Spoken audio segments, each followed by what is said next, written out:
He's like, if you guys are not gonna get up and do work, you can just go home and get fired.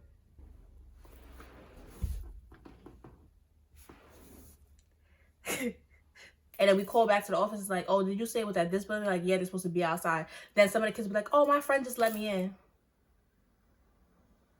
Excuse me? I walked all the way over here. You gotta tell me that your friend let you in, and then you don't have the decency to call back the office and say like, oh, my friend let me in.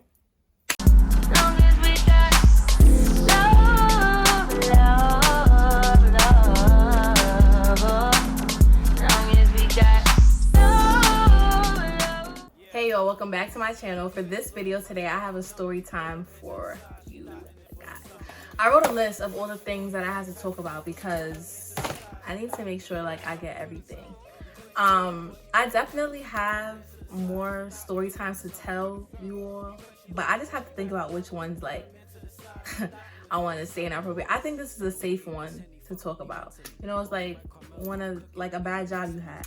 So I'm gonna get into a backstory about how I got the job in the first place. So my friend had previously worked there. Two of my friends actually had previously worked there the summer beforehand. And you know, at the time I had a retail job, like I was working, but I was tired of it kind of, so I wanted to switch it up and I wanted a new job for the summer. And they told me like, you know, it was paying well, it was a lot of hours. So I was like, I bet, like sign me up, tell me more about it. So they're telling me about the job, but as they're telling me, they're like, Nadreen, like you do not want this job, like don't sign up for it. I'm like, why? Like we're gonna be together, we're all gonna be working. It was 4 of us. 2 of them had worked there previously before, so it's now 4 of us applying back for the job, or well, 2 of them applying back for the job, and then me and my other friend were applying it for the first time. And we're like, I'm pretty sure it's not gonna be that bad, like because they were telling us all the stuff that we had to do. Like this job required a lot of physical labor, and we're gonna get into that. But how they was making it seem, like I was like, all right, like you know, we could just handle it, like ain't nothing, that's not a problem. Application process goes through, we all get the job, we all have our interviews, boom bada boom, we started out, the job was from June to August, but we had training at the end of May, so technically we was there from May to August, the end of May to August. We all get there for training day 1, we all excited, you know, like who told this company, and I'm not gonna say the names, but who told this organization, this place, to hire all 4 of us, whatever. So we meet everybody, get to know each other, blah, blah, blah. Yeah. This job was nothing like it was described in the description on the application, how like my 2 friends have previously described it before. Like it was like how they described it, but like 10 times worse. In my brain though, I kind of like dumbed it down because I'm like, it can't be as bad as they saying, like, you know. But I was wrong. How the job was described, like it was taking so much physical labor out of you and you're constantly doing a lot of things, that the job provided housing on site. So you get to live in their buildings. They had rooms, bathrooms, all that, a lounge everywhere. So we're like, okay, like, you know, that's plus. That's how they catch you. That's how they catch you. Because when I get my keys and I move in, I'm like, the ghetto. The ghetto. what is this? The room was a 2x2, like, got a pencil?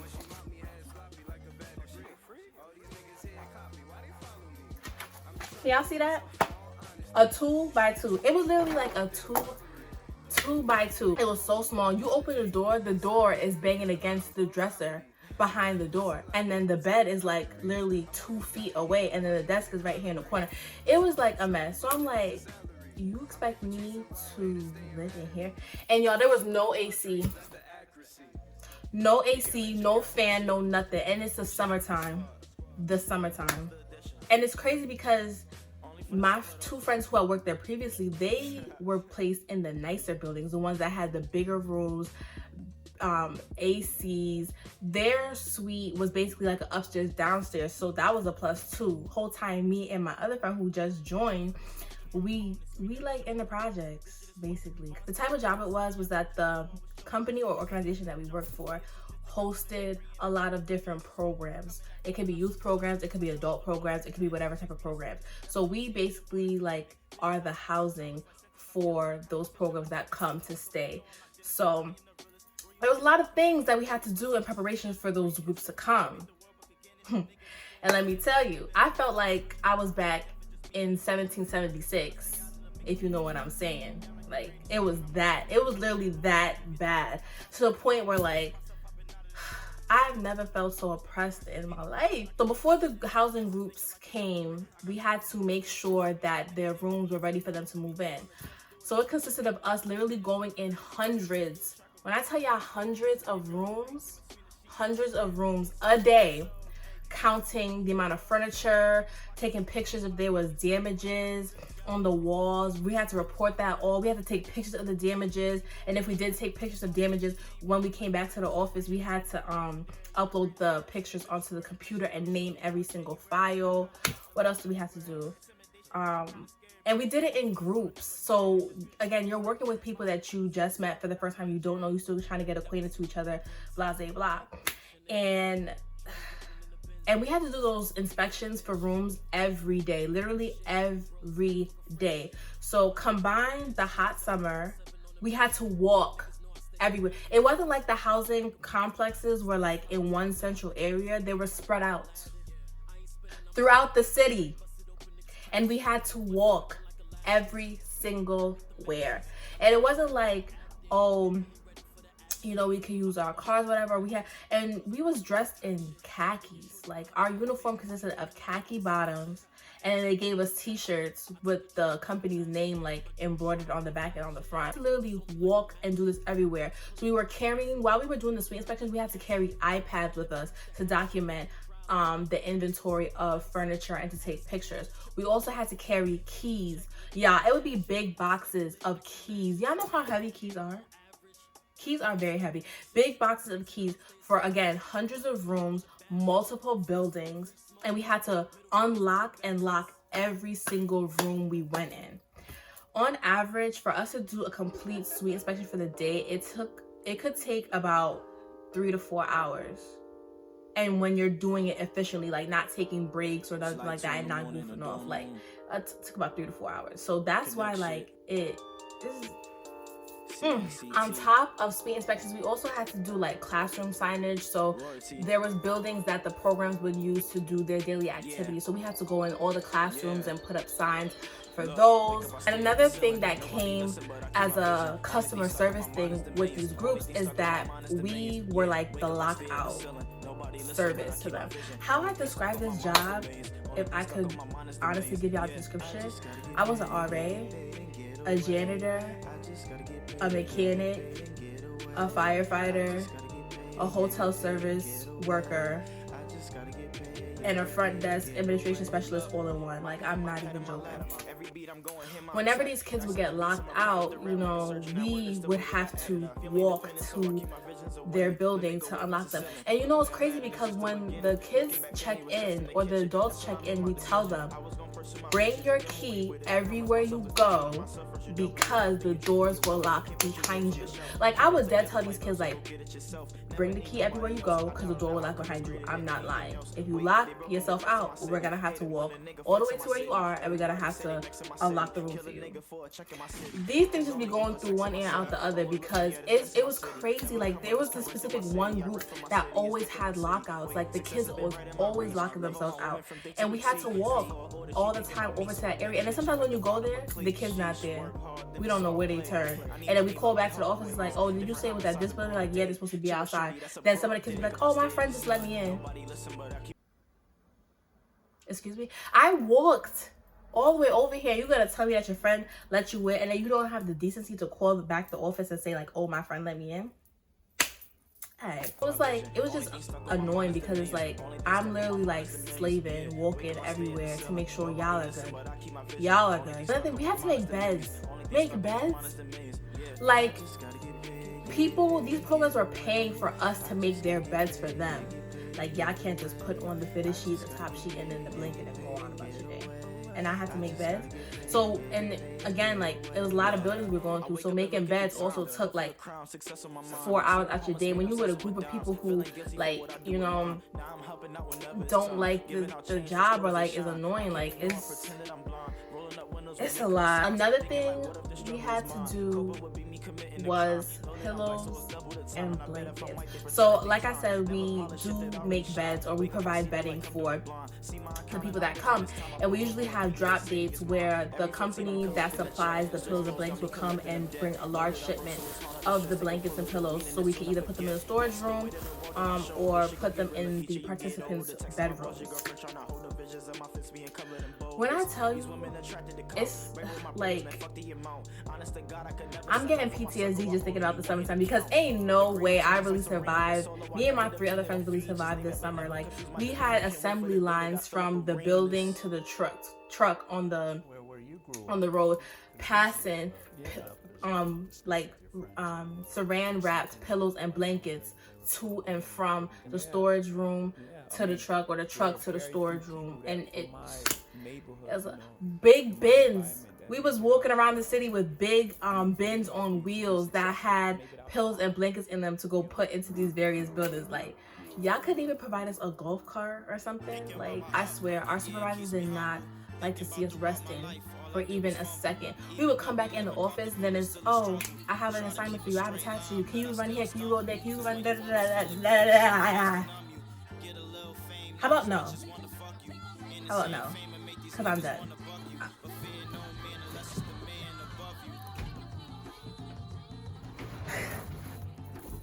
I'm done. I definitely told my friends, like, dang, I should listen to y'all, because listen, it was a lot. It was a lot. Let's talk about the people. When I say that, I really have to thank God for the patience that He has given me, because a couple of people could have really gotten slapped in this job. Let me tell you, it was like different groups of people. So you have one boy who has a staring problem. Like, from day one training, he's staring at my friends and I'm like, bro, can we help you? Like, that's, back up, stop staring. It was like he was scared to talk to us.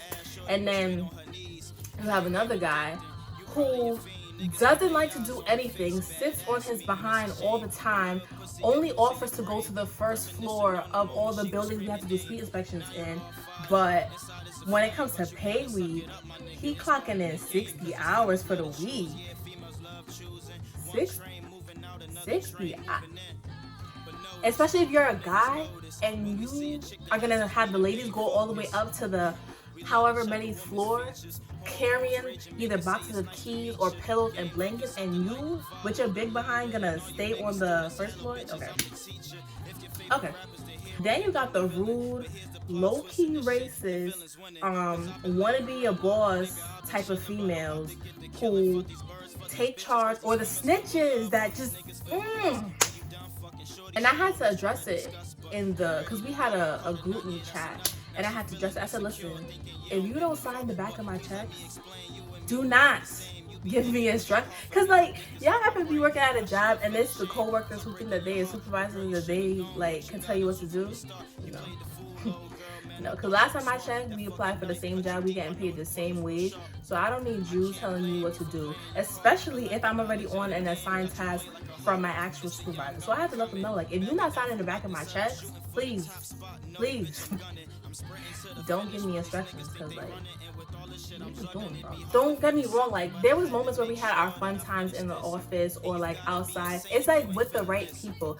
The job could be enjoyable with the right people. So I don't need somebody who's breathing down my neck. I don't need somebody telling me what to do. I don't need lazy bums working with me. Like, I need fun lit people who's gonna, like, we all understand, like, it's annoying to work here and it's a lot of work, but because we're together, we gotta make it through. Let's talk about management, okay? There was a lot of favoritism between the higher ups and like us. Like it's like seemed like me and my friends will be the only ones to get sent out to do lockouts and do this, that, and the third. When we come back to the office, we see people chilling in the office, kick back, sitting down. When I just like, I would literally come in drenched in sweat. I'm not even lying to y'all, drenched in sweat. And you gonna tell me that there was no favoritism shown in the office? And another thing with one of the supervisors in the office, I don't know, it was one day where we just got back from doing mad work. Like, we was hot, we was tired. It was almost the end of the day, like the end of our shift. And again, we were assigned to go back out and do something, and none of us wanted to do it. So they would be in the office like, oh, who wants to, or I need somebody to go do X, Y, and Z, and everybody just be in the office like crickets. So tell me why one of the supervisors, he's like, if you guys are not gonna get up and do work, you could just go home and get fired.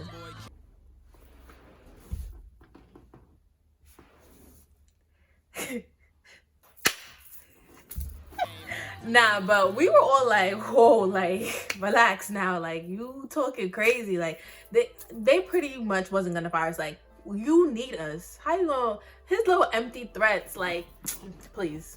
Overall, like, this job was just really not what it turned out to be. And, you know, my friends did warn me and I should have listened to them, but never again. Like, literally never again. Remember to like, comment, and subscribe to my channel, and I'll see you all in my next video.